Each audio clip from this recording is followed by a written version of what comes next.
Hello and welcome to another Tale from the Tanks. Today I'll talk about my experience with the Oase BioMaster filters, which I've been running on my two larger tanks for a few years now. And there'll also be coverage of an exclusive leak. So let's dive in.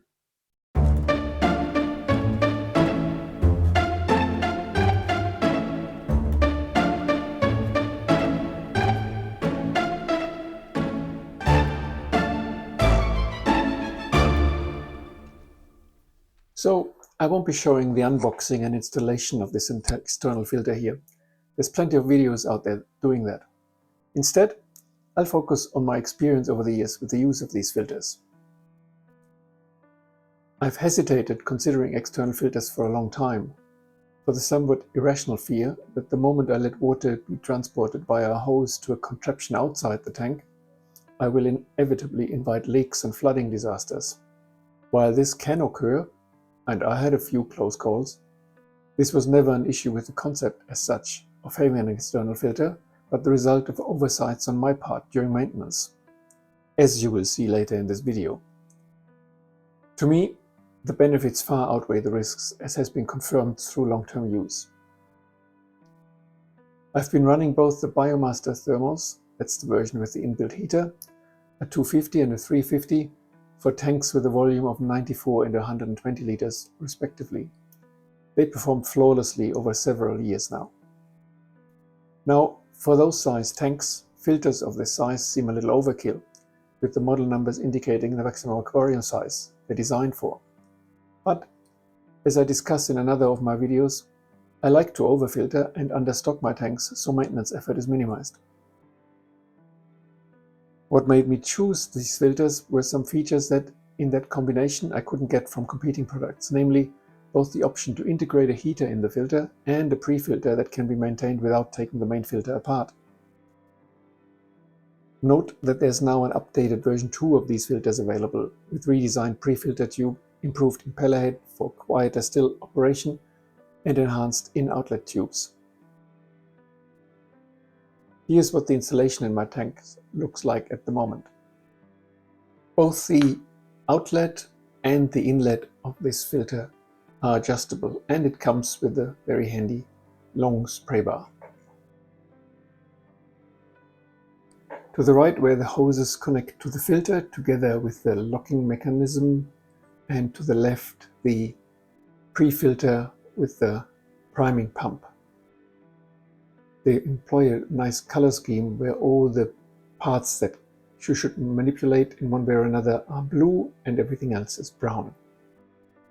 These latches for the locks on the left and the right look a bit fragile, but the plastic is actually rather sturdy and have yet managed to break them, so knock on wood. This is again the pre-filter with the lock and unlock positions for that latch that you've seen earlier. You cannot unlock the pre-filter unless you have first unlocked the in-outlet. Let's have a look inside of the filter while I do my maintenance.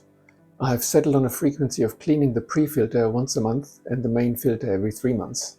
These maintenance frequencies of course depend very much on the size of your tank and the amount of living things you keep in it. I recommend dialing this in by measuring your water parameters at least weekly until you see nitrates going over 40 parts per million, which is the threshold I use to flag the need for maintenance, including water changes. This approach has served me well and kept my fish healthy and happy for many years now. For pre-filter maintenance, the design of the BioMaster shines. It is as easy as turning off the in-outlets and then unlocking the pre-filter. Then the pre-filter can be removed, the casing opened and the individual filter sponges cleaned. This is of course also a good opportunity to clean all the other parts of the pre-filter. I use these bottle brushes, which are very handy to get into all the nooks and crannies. Then it's just a matter of putting it all together and we're done with the pre-filter. Now for cleaning the main filter. First, if you have the version with the heater built in, it's a good idea to take the heater out, otherwise you risk breaking it.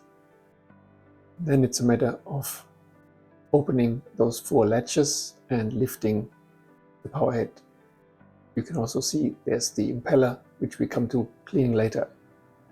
I have a little sachet of Purigen in the top of the filter, and I've changed the filter configuration to have 2 sponges and then biological media, a mixture of something similar to Helix, which is what comes with the filter, and CChem, what is it called? CChem Matrix, it's called. Yeah, there you can see that stuff that is a bit like the Helix stuff. Give that a good rinse, you put a sponge squeeze, and you can put it all back together. This is my fresh dose of Purigen, and now for the impeller. I always fear I break this little latch. I have not figured out whether that's meant to come off or not, and it's a bit tricky to get it all back together, but not too hard. Then putting the latches all together, and this is where the trouble started for me this time. This time I didn't quite close one of those clamps properly. You can see there's a little gap there on the right hand clamp. There's a number of ways you can leave this filter leaking.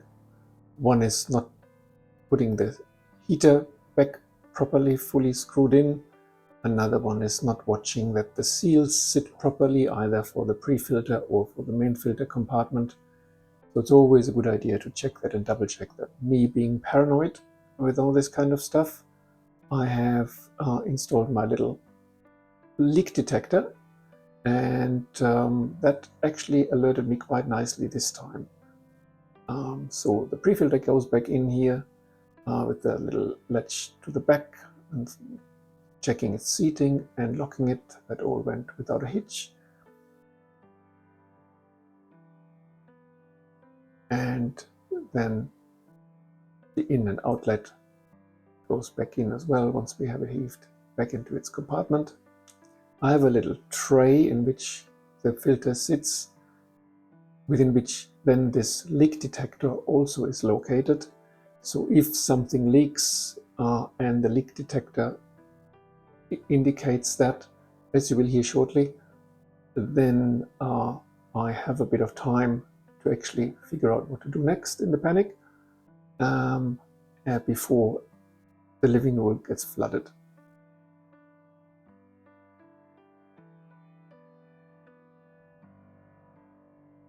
This is priming the filter, so this is where it gets interesting, where the water flows back into the filter and fills the filter compartment.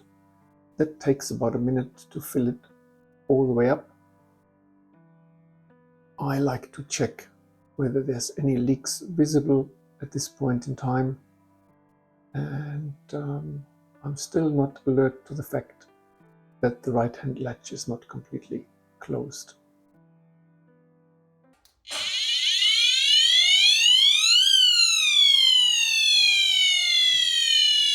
Of course, with that kind of record from the leak detector, it's hard to ignore now, so I go hunting to see where it's actually leaking from.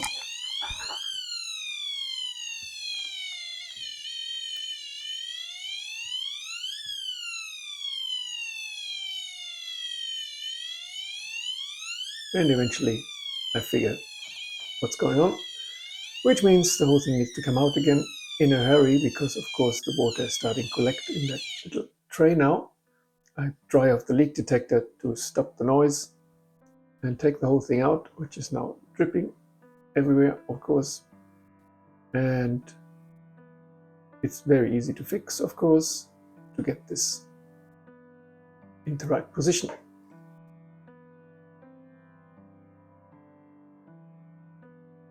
I dry out my tray and put the leak detector back where it belongs, and crisis averted. So I recommend to have an arrangement like that if you're paranoid like me, or easily distracted like me from getting this thing back together properly again. But maybe something for us to think about the design. There's, I think, too many opportunities to strike a leak with this one if you don't quite get something just right back together. So in conclusion, the good things about this filter are certainly the pre-filter cleaning being separate from the main filter. There's a lot of flexibility in the filter materials and the order in which you can deploy them. It's very quiet in operation, it's easy to prime, and if you go for the integrated heater option, it keeps the clutter out of the main tank. It's got solid and durable plastics, and the color coding for the movable bits helps a lot as well. On the disadvantages, I would think it's not as foolproof to achieve a seal as would be desirable. There's, as I said, a lot of bits and pieces where you can strike a leak. And the disassembly of the impeller can be a bit nerve-wracking, to me at least, because I'm always anxious I might break something. But overall, I'm glad I invested in those filters, because at their price point it is truly an investment. But the ease of maintenance and the solid construction promise many more years of service. So if you're in the market for an external filter, I'd recommend you have a look at one of those. That's all for today. If you enjoyed that, please like and subscribe to my channel. There's plenty more other interesting videos, and I aim to publish a new one every fortnight. So I look forward to seeing you again for another tale from the tanks. Bye.